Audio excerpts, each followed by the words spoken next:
안녕하십니까. 파이터치 연구원 나정주 원장입니다. 지난 시간에 주택 보유세와 양도소득세 현황을 우리가 간략히 살펴보았습니다.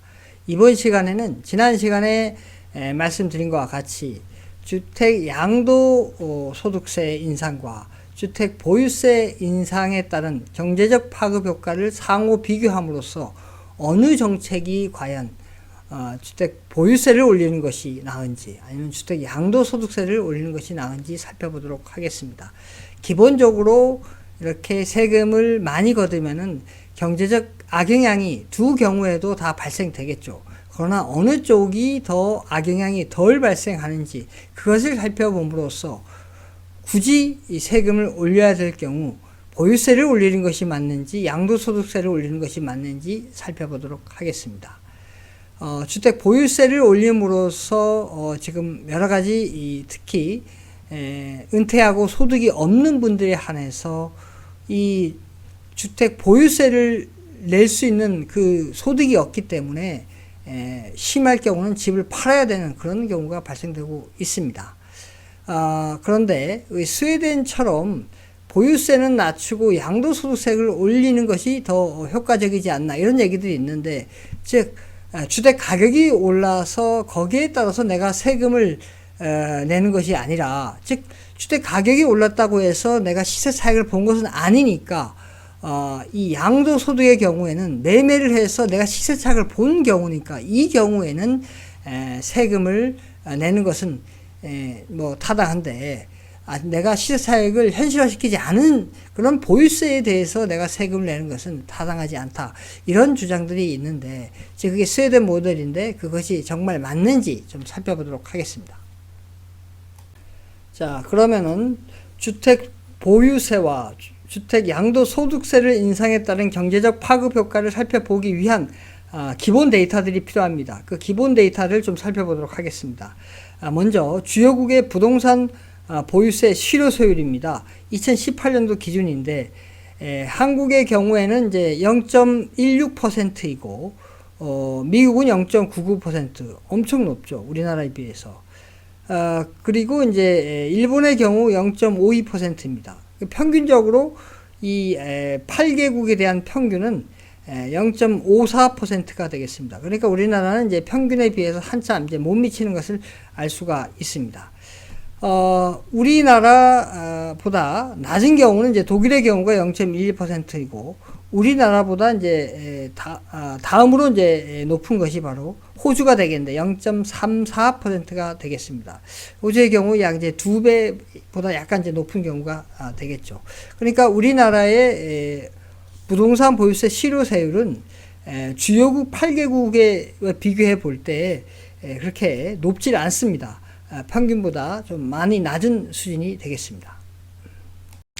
다음에 살펴볼 것은 이제 공시가격입니다. 주택 보유세를 나타낼 때 두 가지가 있겠죠. 보유세율이 있겠고, 보유세율은 이제 재산세율과 종합부동산 세율이 되겠죠. 그 다음에 이제 이 보유세에 해당되는 게 이제 공시가격입니다. 공시가격이 오르면 보유세가 자체가 이제 오르는, 보유세는 이제 내는 이 세금으로 내는 전체 금액이니까 두 가지가 나눠지는데 세율과 공시가격으로 나눠집니다. 이 두 가지를 이제 합쳐서 이제 뭐 실효세율이라고, 주택 보유세 실효세율이라고 볼 수가 있습니다. 그러니까 실질적으로 내가 내는 그런 세율이 되겠죠. 보유세가 되겠습니다.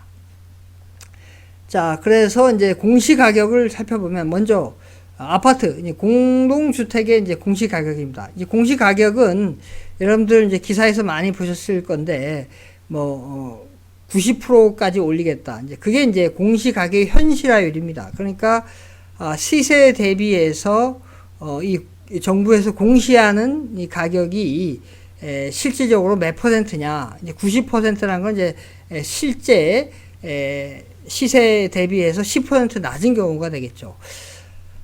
전체적으로 보시면 이제 전체적으로는 이제 이 아파트의 경우는 이제 69%입니다. 그러니까 시세보다 약 이제 31%가 낮은 경우가 되겠죠. 그래서 이거를 이제 이 아파트 가격 분포별로 보면은 3억 원 미만의 경우에는 이제 68.4%고 3억 원에서 6억 원은 이제 68.2%, 그리고 6억 원에서 9억 원은 이제 67.1%가 되겠습니다. 그리고 이제 15억 원에서 30억 원일 경우는 74.6%, 이제 좀 보다 높죠. 그 다음에 30억 원 이상의 경우는 이제 79.5%로 이제 가장 높다는 것을 알 수가 있습니다. 이렇게 공시가격, 즉 아파트의 공시가격 현실화율은 이렇게 아파트 가격에 따라서 이게 다 틀립니다. 틀리나 이제 전체적으로 볼 때는 이제 69%라는 것을 알 수가 있습니다. 다음은 이제 아파트가 아닌 이제 단독주택의 경우입니다. 이 단독주택의 경우에 2020년 기준으로 보면 전체적으로는 53.6%입니다. 아까 아파트보다는 이제 많이 낮다는 것을 알 수가 있죠. 그래서 분포별로 보면은 이 단독주택 가격별로 보면은 이제 3억 원 미만일 때는 이제 52.7%가 되고, 그리고 이제 15억에서 30억 원일 때는 이제 56% 이제 증가했죠. 30억 원 이상일 경우에는 62.4%로 이제 많이 상승했다는 것을 알 수가 있습니다. 그래서 아파트의 경우에는 아까 살펴본 것이 69%고 단독주택의 경우에는 이제 53.6%가 되겠습니다. 그래서 두 개 평균을 내게 되면은 61.3%가 되겠습니다. 그러니까 우리나라의 공시가격 현실화율은 61.3% 정도라는 것을 알 수가 있습니다. 자, 앞에서는 주택 보유세에 대해서 좀 살펴봤는데 이번에는 주택 양도소득세에 대해서 살펴보겠습니다. 이 도표는 이제 주택 양도소득세율입니다. 2021년 기준인데 소득세법 104조에 나와 있는 사항이 되겠습니다. 이제 과세표준, 이제 시세 차익을 얻어서 세금을 매겨야 될 그 대상이 되는 그 금액이 1200만 원 이하일 경우에는 세율은 6%가 되겠습니다. 그리고 이제 그게 이제 이 과세표준이 증가할 때마다 쭉 올라가는데 10억 원 초과일 경우는 이제 45%가 되겠습니다. 평균적으로 31%가 되겠습니다. 자, 그러면 지금부터 경제적 파급 효과를 살펴봐야 되는데, 그러면 보유세를 얼마나 올리고 양도소득세를 얼마나 올릴 것인가가 또 관건이 됩니다. 그것은 보유세 실효세율을 기준으로 우리가 살펴보도록 하겠습니다. 아까 보유세 실효세율이 0.16%인데 다음 높은 게 호주라 그랬습니다. 그래서 0.34%, 2배 이상을 올리는 그 경우를 기준으로 해서 살펴보도록 하겠습니다. 그래서 보유세 실효세율은 주택 보유세율과 공시가격 현실화율로 나눠집니다. 그래서 보유세율은 현수준이 0.261%였는데 호주순을 올릴 경우는 0.37% 올려야 됩니다. 그리고 공시가격은 현실화율이 현재는 61.3%였는데 호주순으로는 이제 90%입니다. 이 90% 올리겠다는 이제 정부에서 작년에 발표를 했죠. 그래서 아파트의 경우는 10년에 걸쳐서, 단독주택의 경우는 15년에 걸쳐서 이제 90%를 올린다는 것이 되겠습니다. 그래서 이 보유세 실효세율 기준으로 이렇게 호주순을 올리면 113% 올리는 것입니다. 그래서 양도소득세도 113%를 올려야 하는데, 자, 이 경우에는 현수준에서 이제 31%인데 호주순을 올리면 65.9%를 올리는 경우가 되겠습니다. 자, 이렇게 올렸을 때 경제적 파급 효과가 어떻게 되는지 살펴보도록 하겠습니다. 자, 보유세율을 113% 올리고, 그러니까 보유세 실효세율을 114% 올리고, 그 다음에 양도소득세율을 113% 올렸을 때 경제적 파급 효과는 어떻게 될 것이냐. 이 표와 보시는 바와 같습니다. 보유세 실효세율 인상 시에는 실질 GDP가 0.0005% 감소합니다.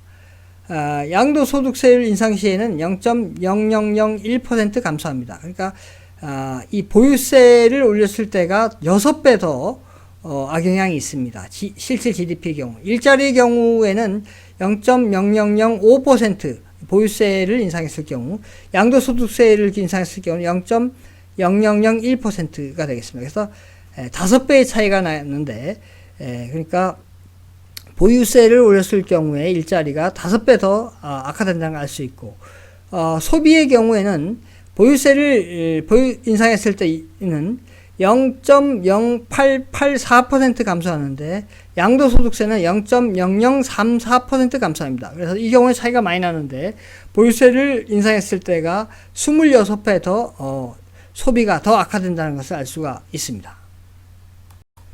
자, 앞에서 여러 가지 현황을 제가 말씀드리면서 이제 경제적 파급 효과를 유도했는데 결론적으로 말씀을 드리면은 주택 보유세 인상에 따른 경제적 파급 효과, 이 부정적 효과가 주택 양도소득세 인상에 따른 부정적 효과보다 훨씬 더 크다는 것을 알 수가 있습니다. 아까 실제 GDP를 기준으로는 6배, 일자리를 기준으로는 5배, 소비를 기준으로는 26배 더 나쁘다는 것을 알 수가 있습니다. 그럼 왜 이렇게 더 나쁠까요?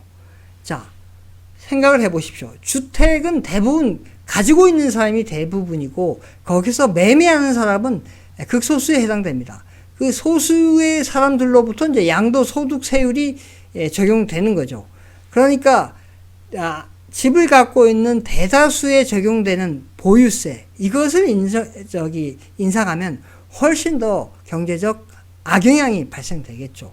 제가 아까 앞에서 말씀드린 것처럼 세금을 양도소득세를 올리든 보유세를 올리든 경제에 미치는 악영향은 있습니다. 그러나 어느 쪽이 더 나쁠 것인가를 살펴봤을 때 보다 더 많은 사람에게 적용되는 주택 보유세를 인상할 경우가 훨씬 더 나쁘게 나오는 것입니다. 양도소득세는 아주 작은 그런 규모입니다. 지난 시간에 살펴본 것과 같이 주택 보유세와 그러니까 재산세와 종합부동산세 그 다음에 플러스 양도소득세 이것을 다 합친 금액에서 양도소득세가 차지하는 비중은 4%밖에 되지 않습니다. 그러니까 아주 작은 규모가 되겠죠.